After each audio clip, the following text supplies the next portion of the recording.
Ceci est un livre audio autogénéré par Google. Citation. De nos jours, la dépression rassure là où la folie fait peur. F. Ferreri, CHS Peretti, Monsieur Ferreri, 2010. Dépression unipolaire ou récurrente, in Monsieur Goodman. Sous la direction 2010, les états dépressifs. Lavoisier, Paris, page 184. Le patient déprimé est par sa dépression assigné à résidence en lui-même, vidé de tout espoir, envahi d'obsession. Funeste, auto-centré sur l'angoisse, l'impuissance et le désespoir. Dr A. Gérard, 2010, Dépression, la maladie du siècle. Albin Michel, page 214. Dédicace. À Marwan, Neva et Carole, Elina, Patricia et Inès. Pour les rayons de soleil qu'ils nous apportent chaque jour. Ma profonde gratitude à Micheline pour tant d'amour et de bonté. Je remercie tout le personnel de la maison d'accueil spécialisée Edith Dorner à Rispach, au Rhin, pour son professionnalisme, mais aussi et surtout tous les résidents qui donnent sens à notre engagement au quotidien. Préface. Dans quelle gageure s'est lancé Alain Lamessi? Car vouloir embrasser les différents champs de pensée, orientations et hypothèses, parfois source de conflits quasi-idéologiques sur un sujet aussi vaste qu'est la dépression, pourrait s'apparenter à une conduite de l'ordre du masochisme. Là, humblement, le psychiatre que je suis reconnaît qu'il y a pratiquement autant de diagnostics, parfois divergents, qu'il y a de psychiatres, ce qui doit nous faire relativiser notre savoir, nous faire interroger sur notre pratique et nos convictions, nous amener à nous ouvrir à d'autres abords sans pour autant que nous ayons l'impression de pactiser avec le diable. Cet ouvrage, outil de vulgarisation, synthétique et concis, permet d'avoir une ouverture sur les états qui composent la psyché ou influent sur elle pouvant amener à l'état de maladie, la dépression. Nous sommes tous uniques certes, et nous sommes dans un tout qui agit sur notre parcours de vie avec ses aléas. Au vu de ce constat, les composantes psychologiques, psychosociales, psychopathologiques et psychiatriques sont à intégrer dans cet ensemble, cette globalité. Point de doctrine et de clivage, car cela amènerait à l'obscurantisme. En cela, la partie de l'ouvrage concernant la dimension ethnopsychiatrique est remarquable. La dépression n'existait pas en Afrique, car l'on appliquait des modèles inadéquats européens ou nord-américains faisant fi des dimensions culturelles, environnementales voire géopolitiques. J'ose espérer que cet ouvrage permettra d'atteindre un double objectif. Avoir un regard autre sur la dépression et le déprimé. Permettre aux professionnels d'avoir l'ouverture sur d'autres champs épistémologiques sur le postulat que la diversité fait richesse. Le sectarisme induit l'appauvrissement. Notre mission professionnelle est de comprendre le psychisme, les manifestations psychopathologiques, accompagner quand la maladie est présente, et ce dans le but ultime utopique, d'aider le prochain, d'aider celui qui souffre. Il faut nous interroger sur nos sociétés, toutes nos sociétés qui peuvent induire un tel mal-être, individuel et sociétal, et de là être un terreau fertile pour l'émergence d'états dépressifs tels que la seule issue tragique puisse être le suicide. Mal du siècle lequel ? Mal d'une société devenue individualiste, focalisée sur l'appropriation des biens matériels, du pouvoir et un égocentrisme déniant l'autre in fine, la perte des valeurs fondamentales et humanistes qui font l'homme. Nos sociétés acceptent-elles encore le vivre ensemble, le respect de l'autre dans sa richesse, en tant qu'humain et non en tant que compte en banque, et la diversité ? Acceptent-elles encore de faire preuve d'empathie et d'étayage à celui qui est en difficulté ?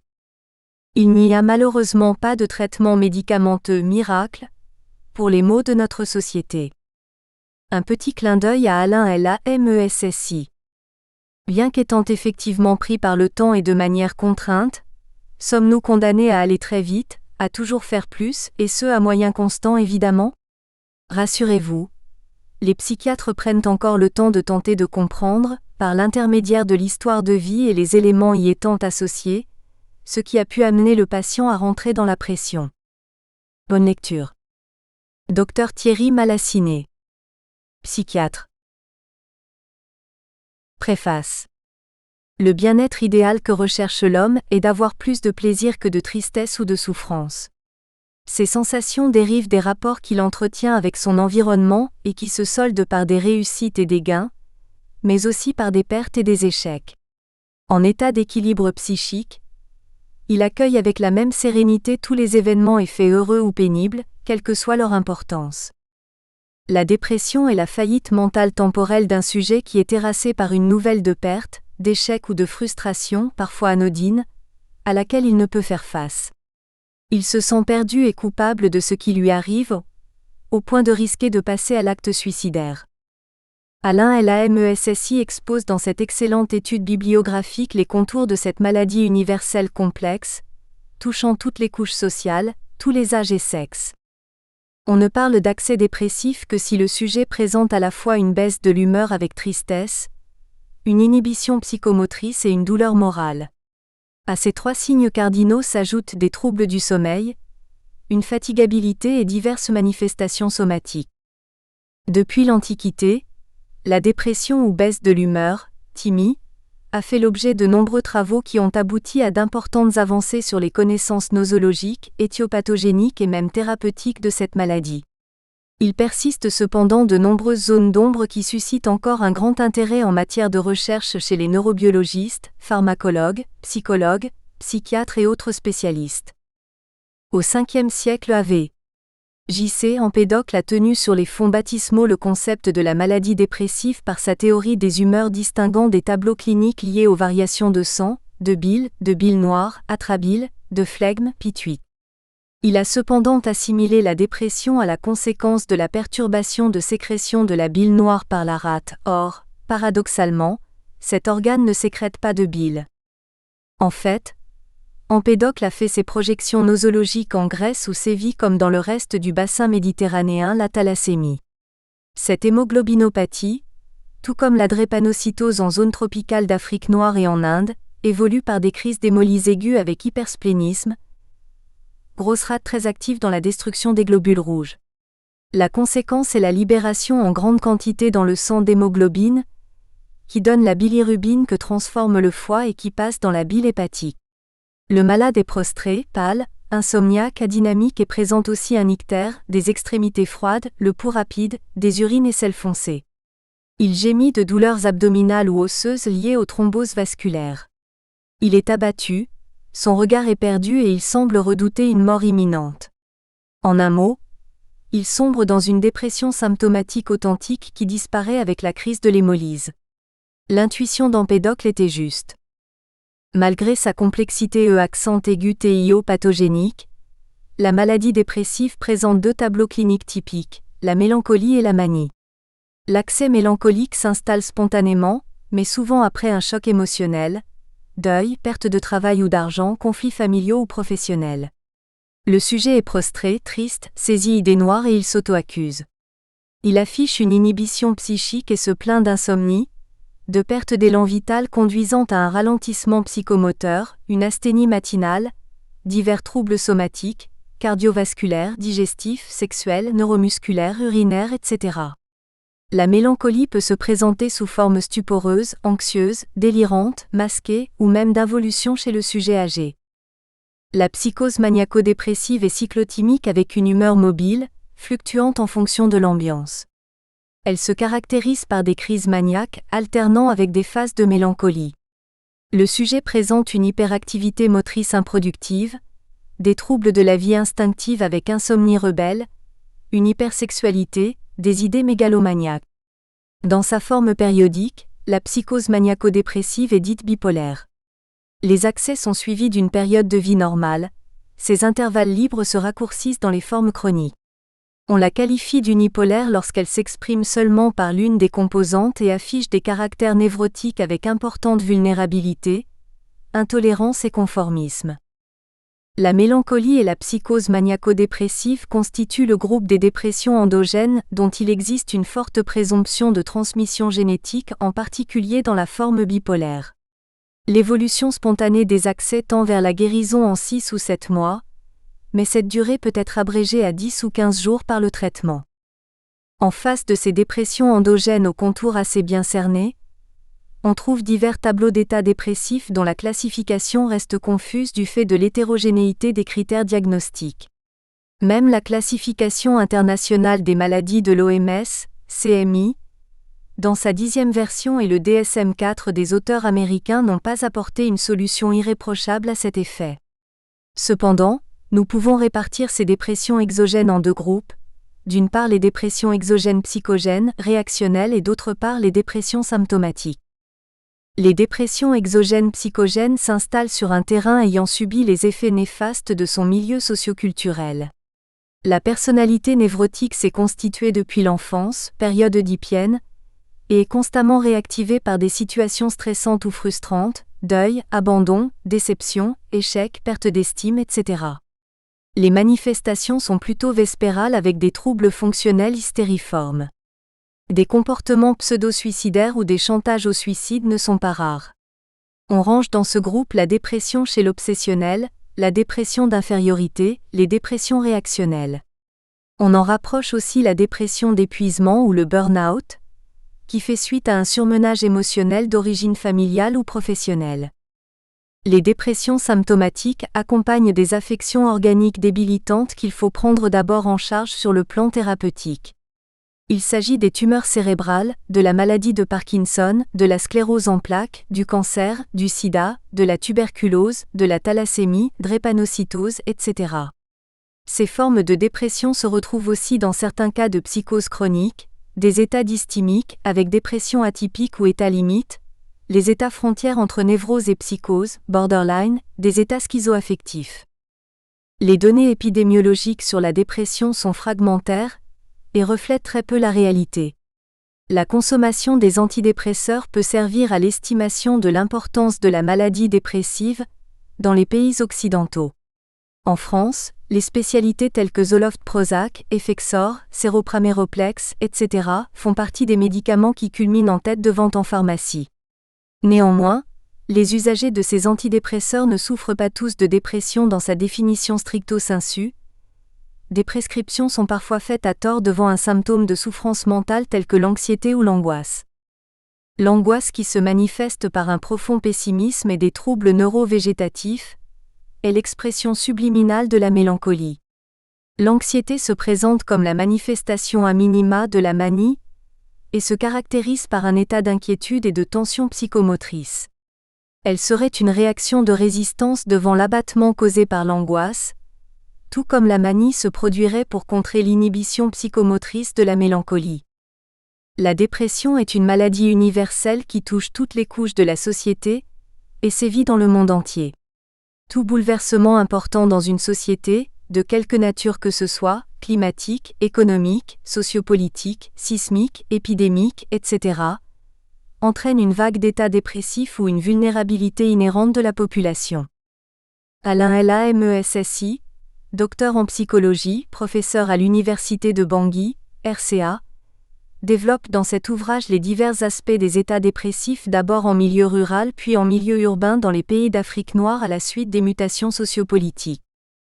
Le monde du travail en Occident connaît en ce début du premier siècle du deuxième millénaire une importante mutation dans tous les secteurs d'activité entraînant au passage de nombreux licenciements, du chômage croissant, des conflits sociaux, des frustrations, générateur des vagues d'accès dépressifs avec parfois des passages à l'acte suicidaire dont certains ont été surmédiatisés en 2008 en France, Renault, Peugeot, France Télécom. L'enquête Sumaire 2010 relève que 22% des salariés en France déclarent être confrontés systématiquement à un ou des comportements hostiles au travail. Les résultats partiels de cette enquête en Rhône-Alpes montrent que 13% des salariés du privé déclarent avoir eu un trouble anxio-dépressif. Les théories biologiques des états dépressifs concernent plus les dépressions endogènes. Elles ont été élaborées après la découverte des neurotransmetteurs, noradrénaline, sérotonine, dopamine qui sont en sous-production dans la dépression. La pompe à sodium renforcerait leur taux au niveau synaptique. Le lithium réduirait la surproduction de ces neurotransmetteurs dans la manie. Il y a aussi un surcroît de production des hormones surrénaliennes, thyroïdiennes, somatotropes qui contribuent à résistance face à ces états dépressifs. Ces hormones sont sous le contrôle de l'axe hypothalamus-hypophysaire. L'étude des théories psychopathologiques des troubles de l'humeur fait d'abord appel aux théories psychanalytiques de Freud et Abraham. Freud voit dans la dépression mélancolique un deuil provoqué par la perte de la libido, chez un sujet narcissique qui en voudrait autant à l'objet qu'à lui-même, ambivalence. Abraham voit dans la mélancolie une projection négative, qu'opère le sujet sur son entourage. Récamier estime que la manie apparaît comme une défense secondaire à la mélancolie dans la psychose maniaco-dépressive. Mélanie Klein cible les premières relations entre l'enfant et sa mère avant l'âge de 6 mois, d'où pourrait s'édifier le socle des troubles dépressifs. La théorie cognitive est développée par Seligman, qui distingue le fonctionnement cognitif d'un individu en fonction des qualités attributives qu'il confère aux événements. Pour Beck, le sujet dépressif a des structures cognitives rigides responsables d'interprétations systématiquement négatives des événements avec sentiment de culpabilité. Les théories socio-environnementales privilégient le vécu des dépressifs, surchargés en événements pénibles répétitifs. C'est la répétition, et non la qualité des événements pathogènes qui est déterminante pour la constitution du terrain névrotique. La dépression est une affection complexe qui n'a pas livré tous ses secrets, et reste encore un chantier d'étude en vue de parfaire sa connaissance et sa meilleure prise en charge. Cet ouvrage très bien écrit, dans un style simple et agréable, met à la disposition de tous des informations et théories souvent complexes qui ne finissent plus de diviser les spécialistes. Michel Dieudonné Voïto. Professeur honoraire de médecine à l'Université de Bangui. Médecin du travail à Lyon. Avant-propos. Simple trouble de l'humeur ou pathologie mentale avec une incidence profonde sur la personnalité? La dépression est les deux à la fois en ce qu'elle peut s'inscrire aussi bien dans le registre névrotique, psychotique, que dans les organisations limites. Sans la banaliser ni la dramatiser outre mesure, la dépression est cette pathologie qui s'impose en actualité et en acuité tant et si bien qu'on ne peut l'ignorer. Ses conséquences désormais connues et reconnues invitent à engager des actions multiformes pour les réduire autant que faire se peut, et imposent de poursuivre les études et les réflexions à l'effet de l'apprivoiser. Au-delà d'une problématique à la mode, au sens statistique du terme, la dépression comme baisse prolongée de l'humeur ou la mélancolie interroge sur son rapport avec la folie. Dans son étrangeté comme dans ses manifestations les plus singulières, la folie ne laisse personne indifférent. Elle intrigue, fascine et fait peur à la fois. Tout le monde s'y intéresse d'une manière ou d'une autre, pour mieux s'en prémunir ou plutôt dans un but essentiellement pratique, c'est-à-dire avec le secret espoir de guérir un être souffrant. La question de la folie est une question universelle en ce qu'elle intéresse tous les hommes. Elle plonge ses racines dans la nuit des temps. C'est aussi une question complexe dont la compréhension des manifestations et la connaissance de nombreux mécanismes psychologiques sous-jacents ne saurait se limiter à la seule psychiatrie, aussi importante soit-elle. Elles sont objets d'études de disciplines diverses et variées, par exemple la psychopathologie, dont la spécificité de la démarche et la fraîcheur de l'analyse peuvent apporter une lumière nouvelle dans la claire compréhension de la pathologie mentale. La folie, terme barbare et foncièrement péjoratif, s'est progressivement métamorphosée au fil des ans pour ne plus être considérée que comme maladie mentale à défaut d'être un simple trouble. L'influence de la médecine a sans doute été déterminante dans cette évolution qui tend à considérer la folie au même titre que n'importe quelle maladie. Il convient dès lors de lui trouver un substrat organique quand bien même c'est la psyché, c'est-à-dire l'âme qui est en souffrance. Cette âme mal en point est bel et bien l'objet d'étude de la psychopathologie. Discipline au carrefour de la psychologie, de la médecine et de la philosophie, héritière de la psychiatrie, la psychopathologie a désormais acquis ses lettres de noblesse pour être considérée définitivement comme une discipline autonome. C'est en Allemagne que le terme psychopathologie fut utilisé pour la première fois, en 1878, par Emingaus. Si au départ elle a été employée comme synonyme de la psychiatrie clinique, elle a fini par s'imposer à la fois comme méthode et comme discipline au début du XXe siècle. C'est dans ce contexte que Ribot va inaugurer en France une nouvelle approche de la psychologie scientifique avec la méthode scientifique du fait pathologique. L'objectif est simple: comprendre la psychologie normale à partir de l'étude scientifique du fait pathologique. Dès lors, la psychologie pathologique devient une discipline de la psychologie scientifique. Elle se différencie de la psychologie expérimentale d'une part, et de la psychologie génétique d'autre part. En France, des chaires sont instituées dans des universités pour enseigner la psychologie pathologique. Et progressivement, cette notion va s'éclipser pour faire place à la psychopathologie. Disons-le tout net, la psychopathologie n'est pas synonyme de la psychologie pathologique, étant entendu que cette dernière ne s'intéresse qu'à ce qui est pathologique dans le psychique. La publication en 1913, en Allemagne, du livre de Karl Jaspers intitulé Psychopathologie générale, peut être considérée comme un événement majeur dans l'histoire de cette discipline en ce qu'elle apparaît désormais comme le moment fondateur de la psychopathologie. Cependant, lorsque, quelques années plus tôt, Sigmund Freud publia en 1901 son ouvrage La psychopathologie de la vie quotidienne, il jeta la base d'une clinique psychanalytique qui finit par s'imposer comme apport exceptionnel et essentiel dans le traitement de la névrose. Cet apport constitue, à n'en point douter, une contribution essentielle aussi bien à la psychiatrie qu'à la psychologie. Les conceptions freudiennes maintes fois remaniées, à l'épreuve de la pratique clinique, ont donné naissance à un corpus théorique bien élaboré qui éclaire d'une lumière sans cesse renouvelée la problématique de la psychopathologie. Si l'apport de la psychanalyse dans l'émergence et l'évolution de cette discipline naissante a été particulièrement fécond, la psychopathologie ne saurait se confondre avec la psychanalyse qui reste pour l'essentiel une théorie formulée à partir de la clinique. Psychopathologie et psychiatrie sont unies par des liens de consanguinité à tel point que nombre de psychopathologues sont surtout médecins. Cette tendance inaugurée depuis Ribot veut faire de la psychopathologie une affaire exclusive des médecins. Tout se passe en effet comme si la crédibilité de cette discipline ne pouvait se mesurer qu'à l'aune de la médecine.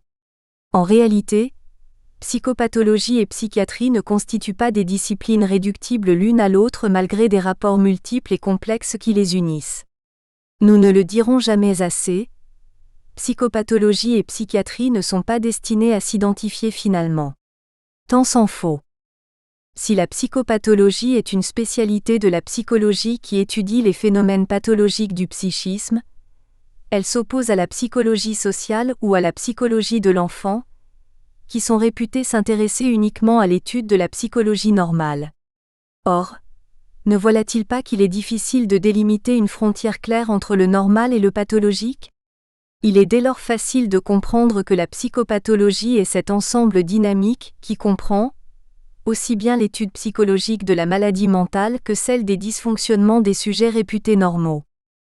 Certes, du point de vue de son objet, la psychopathologie ressemble à la psychiatrie tant les deux disciplines s'intéressent à l'étude des troubles mentaux, mais du point de vue des méthodes et des buts, la différence qui les sépare est bien nette. En effet, si le psychopathologue face à un malade va préférentiellement recourir à la méthode clinique, le psychiatre va privilégier les moyens médicaux, biologiques et sociaux. Le but poursuivi par la psychopathologie reste la compréhension et la connaissance tandis que la psychiatrie vise d'abord la thérapeutique, ensuite la prophylaxie et parfois la réadaptation.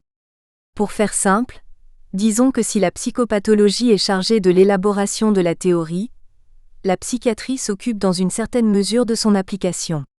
Il n'en demeure pas moins vrai qu'il est bien difficile de séparer les deux disciplines, au même titre qu'il est arbitraire de dissocier une attitude compréhensive de son effet thérapeutique.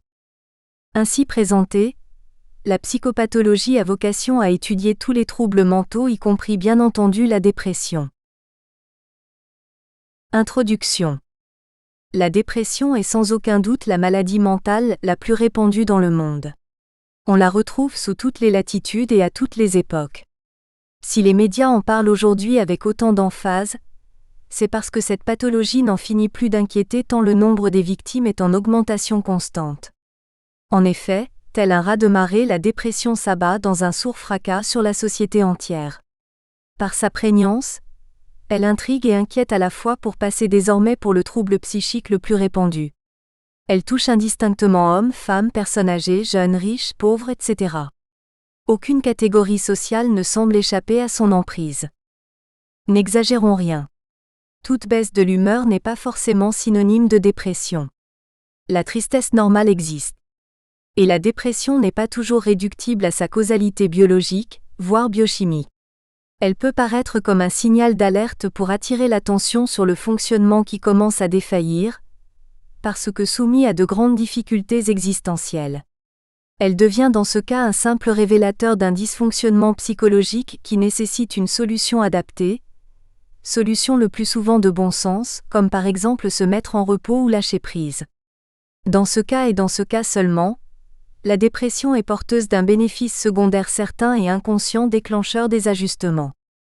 Il y a comme une sorte de dépression ordinaire, une dépression normale, celle qui paraît comme inévitable à la suite d'événements traumatiques comme la perte brutale d'un être cher ou un bouleversement affectif d'autant plus important qu'il entraîne de facto la perte des points de repère. Souvent anodins, de tels bouleversements extérieurs peuvent occasionner des bouleversements d'ordre psychologique d'une telle ampleur qu'ils perturbent le sujet. Cette dépression normale qui s'apparente au deuil va se résorber plus facilement, c'est-à-dire le temps dont l'organisme a besoin pour métaboliser les différentes pressions auxquelles il a été soumis. Certes, tous les êtres humains ne sont pas égaux devant la dépression, pas plus qu'ils ne le sont devant n'importe quelle maladie. Un même événement, aussi traumatisant soit-il, n'aura pas le même impact et n'entraînera pas forcément la même conséquence chez deux personnes différentes quand bien même elles seraient issues d'un environnement identique. Le niveau de vulnérabilité ou de résistance face à tel ou tel événement traumatique va dépendre pour l'essentiel des facteurs psychologiques.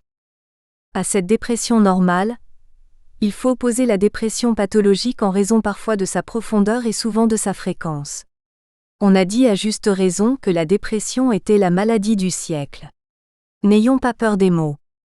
La dépression est une véritable épidémie, qui se répand inexorablement. Toutes les enquêtes épidémiologiques s'accordent pour dire que les pathologies dépressives sont, de tous les troubles psychiques, les motifs les plus courants de consultation au service de soins de santé primaire. Il y a plus de 340 millions de personnes qui en souffrent dans le monde. En Europe, les chiffres continuent d'interroger les spécialistes tout comme les pouvoirs publics sur l'importance de l'enjeu. En effet, chaque année, c'est au total près de 20% de la population qui souffre de la dépression ou de l'anxiété.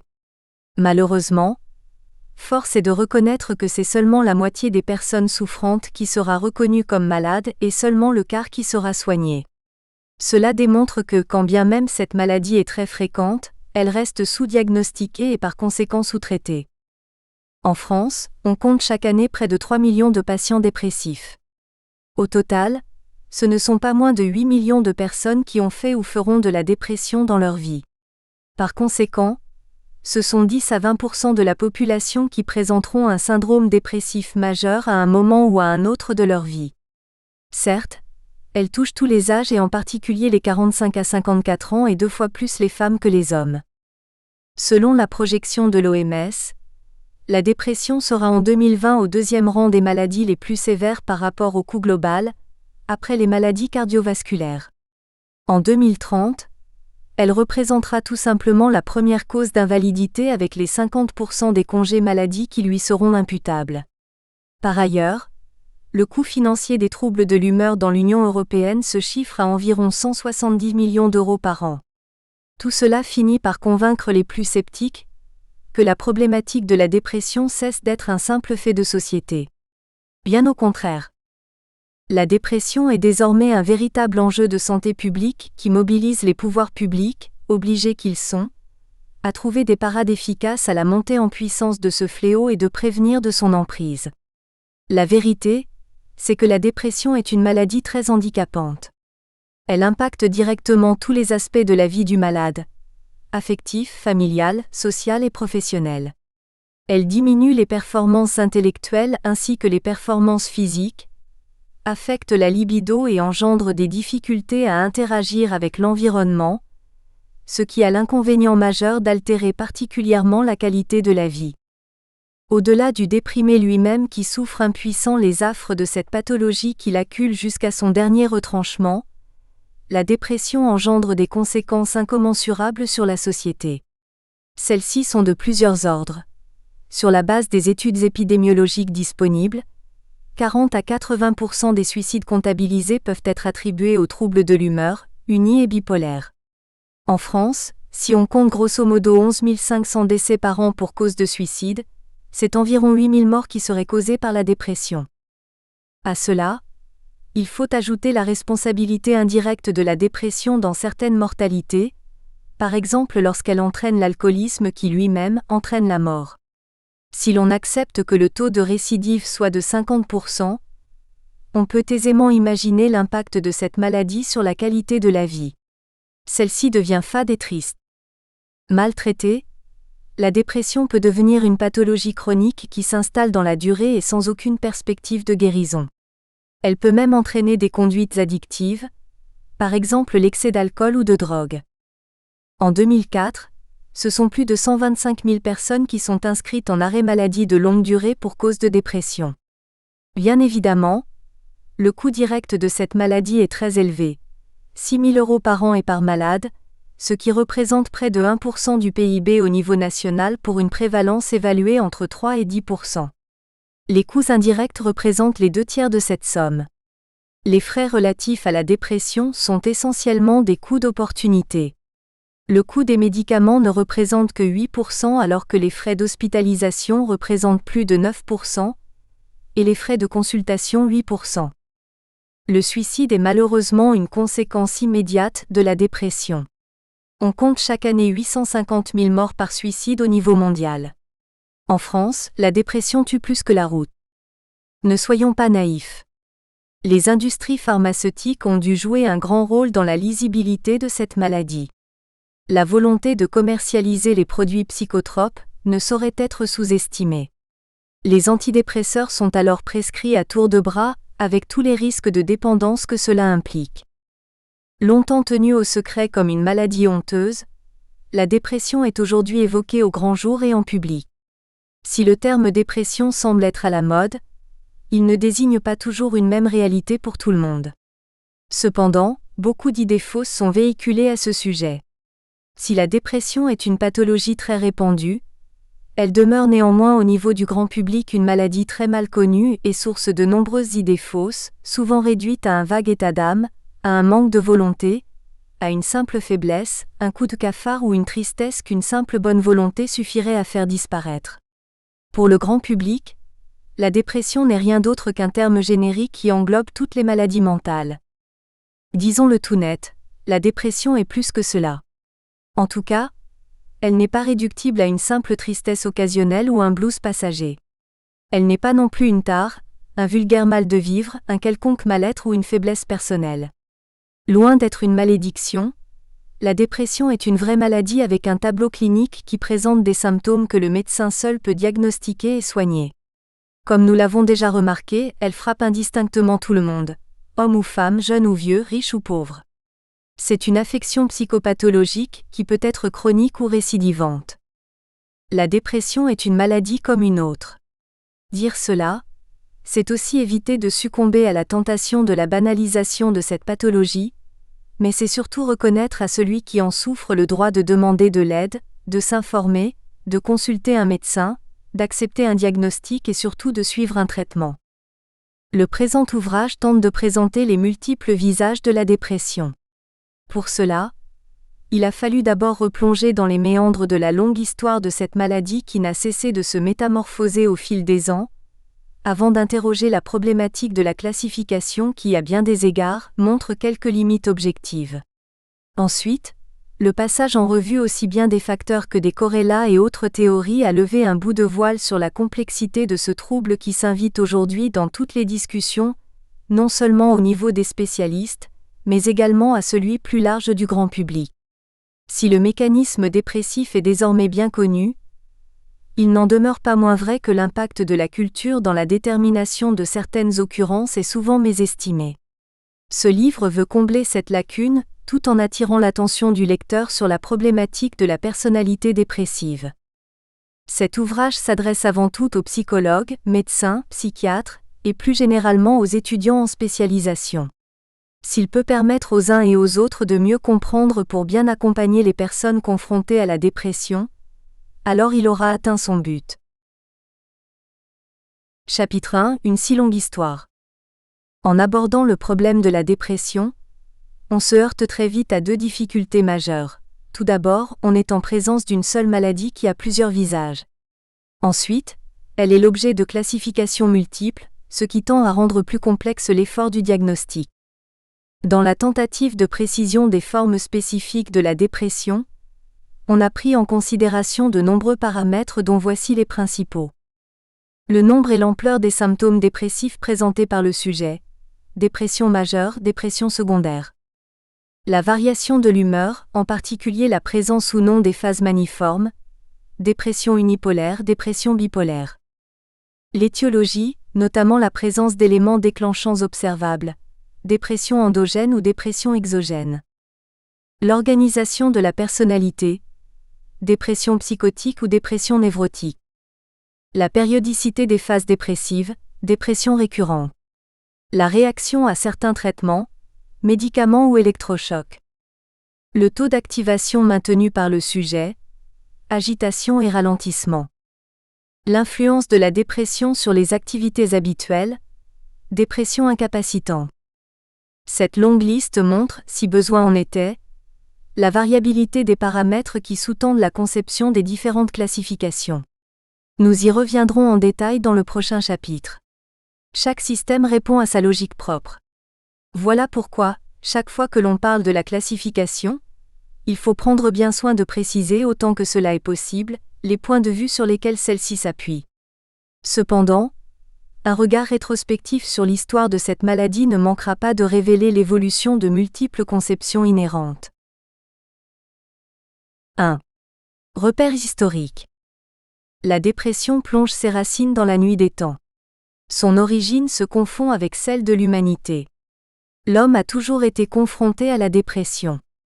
Il l'a connue pour ainsi dire dans toutes ses manifestations. Il a tour à tour vécu avec elle, subi ses assauts fougueux, combattu sa domination et parfois maîtrisé ses effets. Sa présence serait déjà observée chez le premier homme biblique, Adam. En effet, accablé par le remords et la culpabilité comme conséquence de son acte de désobéissance, il n'a pas trouvé mieux à faire que de s'enfuir loin de la face de Dieu pour se cacher. Toujours dans la Bible, on voit les traces de la dépression avec les abattements pathologiques du roi Saül guéri avec la musique de la harpe jouée par le jeune David d'une part et avec les plaintes langoureuses du richissime Job, d'autre part. Tous deux ont souffert du désespoir. Le premier livre de Samuel qui relate l'histoire truculente du roi Saül dans la Bible, a été écrit au Xe siècle avant notre ère. Cela veut dire que la dépression n'est pas une pandémie spécifique à l'époque moderne caractérisée par une civilisation susceptible de favoriser les tensions comme semble dire Minkowski. Cet auteur remarque en effet que la vie occidentale moderne rend les gens complètement désorientés, sous différentes influences. Qu'il s'agisse du matérialisme et de la consommation ou du marketing et de la télévision. Cela va surprendre, mais je pense que la dépression est une maladie des gens nantis. La réalité n'est pas aussi simple. La dépression est humaine. C'est une maladie universelle. Elle est présente dans toutes les régions du monde et à toutes les époques de l'histoire, mais elle se présente sous plusieurs visages. A. L'Antiquité. C'est la nosologie en vigueur depuis l'Antiquité grecque qui s'est imposée dans sa totalité à l'époque de Pinel. On y trouve 5 grandes catégories, manie, mélancolie, hystérie, frénésie et épilepsie. Si elles ont perduré jusqu'à nos jours, elles ont quelque peu perdu de leur signification essentielle. La théorie des humeurs élaborée est soutenue par Empédocle, 430 à 420 AV. J.C.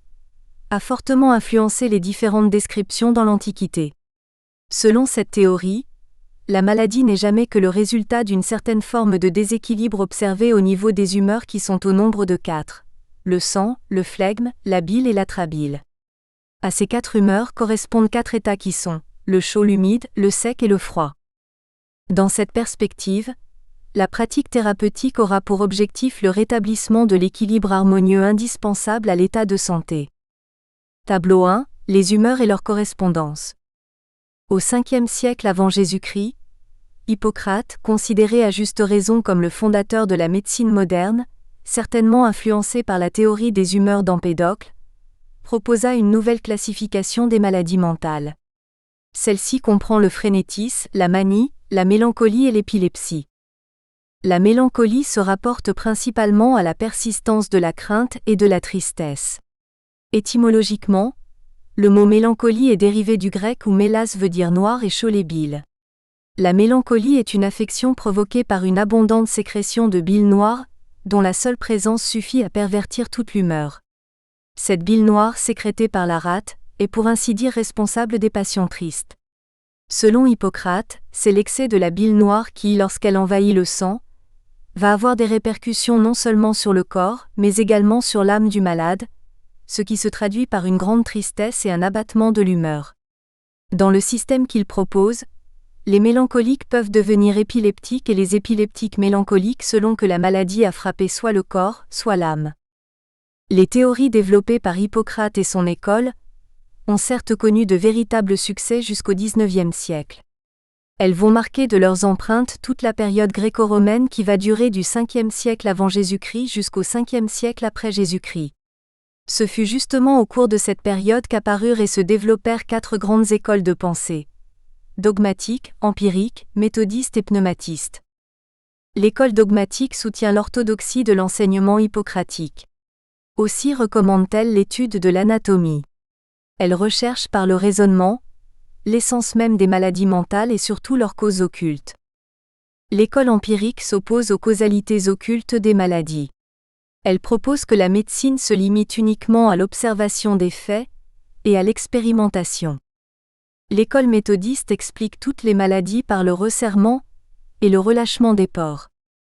L'école pneumatiste soutient l'idée selon laquelle l'origine des maladies est à rechercher dans l'action des pneumas, le pneuma étant un esprit de l'air capable de modifier les liquides et les solides. Les conceptions définies par Hippocrate vont évoluer avec le temps. C'est ainsi que même la définition du concept de la maladie mentale va être approfondie notamment par Asclépiade de Bithynie au 1er siècle AV. J.C. plus tard, Celle se propose les termes aliénatio mentis pour désigner la folie qui est divisée en 3 catégories: phrénitis, manie, faror ou insania, et mélancolie. C'est donc l'esprit seul qui, dans l'inaction des organes, crée les fantômes qui l'assiègent. Aussi les malades, lorsqu'ils sont privés de leurs moyens naturels de contrôle, créent-ils leurs illusions comme dans la réalité. Dans la définition de la folie que propose Cels, il y a 3 catégories: la frénésie, la tristesse et la bile. Au IIe siècle après Jésus-Christ, Arrêté de Cappadoce soutient que l'origine de tous les actes morbides est essentiellement due au mauvais fonctionnement de la force motrice. Par conséquent, lorsque le pneuma tourne sur lui-même, cela engendrera inéluctablement la maladie. Par contre, lorsqu'il est sec et subtil, le pneuma peut provoquer soit la manie, soit la mélancolie.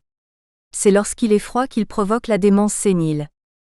La mélancolie prend une forme plus précise et se présente comme une affection sans fièvre dans laquelle l'esprit triste reste toujours fixé sur la même idée et s'y attache opiniâtrement. C'est le début de ce que Cels se considère comme une demi-manie. La différence peut paraître moins évidente entre la manie et la mélancolie, dont l'élément commun est la tristesse. Toutefois, si l'esprit se porte tantôt sur la tristesse, tantôt sur la gaieté dans la manie, il reste constamment triste et abattu dans la mélancolie. La définition de la mélancolie se précise avec 2 éléments essentiels qui la caractérisent désormais: la tristesse et l'abattement. Elle s'oppose radicalement à la manie. Toutefois, les 2 affections peuvent alterner. Du reste, il n'est pas rare de voir se cacher une profonde tristesse derrière l'exubérante euphorie de la manie. Après les fines descriptions de la mélancolie développées dans les écrits hippocratiques, celles suggérées par Arrêté de Cappadoce paraissent plus précises et vont perdurer jusqu'au XIXe siècle. Les symptômes certes plus nombreux sont décrits avec rigueur: découragement, idées fixes, diminution des capacités psychiques, angoisse, superstition, changement d'humeur. Tout bien considéré, les principales maladies mentales dans l'Antiquité ne sont pas très nombreuses. Manie, mélancolie, épilepsie, hypocondrie sont les principales. La manie, qui vient d'un mot mania, est le meilleur exemple de la maladie mentale, ou de la folie telle que décrite dans les écrits hippocratiques. Le trouble se traduit par l'exaltation de l'humeur d'une part, et la fureur des réactions d'autre part. C'est à Caelius Aurelianus que revient la meilleure description de cette forme de folie qui dure certes plus longtemps, mais sans jamais être accompagnée de fièvre. Dans ces différentes manifestations, la manie est présentée en opposition à la mélancolie. Celle-ci est toujours accompagnée de tristesse, de dégoût, de haine, etc. Dans la réalité, la mélancolie est plus fréquente chez les femmes que chez les hommes. Nous espérons que vous avez apprécié cet aperçu. Pour continuer à écouter ce livre audio sur Google Play Livres, utilisez le lien dans la description de la vidéo.